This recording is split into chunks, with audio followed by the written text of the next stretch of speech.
Have you heard about this chemical that some governments want farmers to start giving to their cows? It's a pretty big deal, so let's get into what's really going on.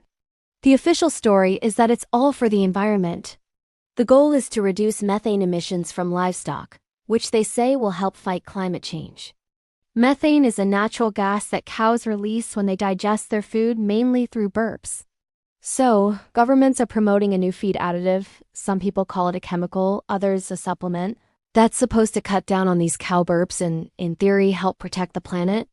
On the surface, it sounds like a noble idea, right? Helping the environment is something we can all get behind. But when you start to dig a little deeper, some serious questions come up. This is the part of the story that doesn't get as much attention.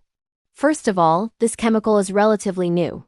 When something is new, it means we don't have a lot of long-term data. What are the effects on the cow's health over many years? What does it do to the quality of the milk and meat that we eventually consume? Even many scientists involved in the research admit that more time and study are needed to fully understand all the potential outcomes. It feels like we're jumping into a large-scale experiment without knowing the final chapter. Second, let's talk about the farmers. All around the world, farmers are starting to speak out. Many feel like their hands are being tied. They're being told that if they don't use this new additive, they risk losing important certifications or even their contracts with major buyers. New regulations could also make it difficult for them to operate without it. So, is it really a choice if you're facing that kind of pressure? It puts them in an incredibly tough position. Third, there's the cost. Farming is already a business with razor-thin margins. Farmers work incredibly hard just to break even and keep food on our tables at a price we can all afford.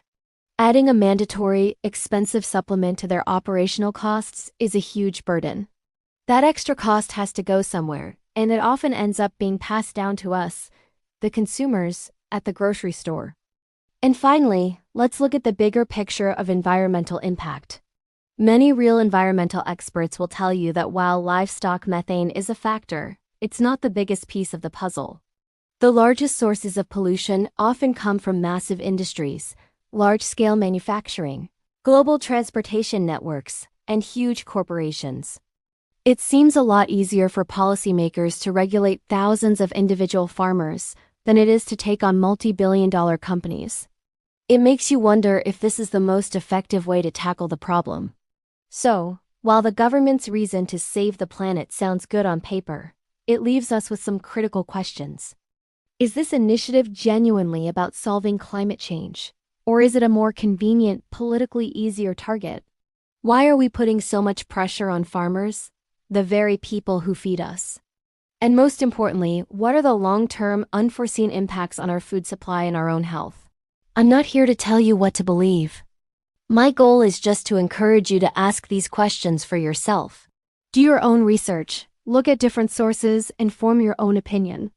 Because at the end of the day, we should never forget one simple truth. Whatever we decide to put inside our animals, it eventually ends up inside of us. So what do you think about all this? Is it a necessary step for the environment, or is there something else going on behind the scenes?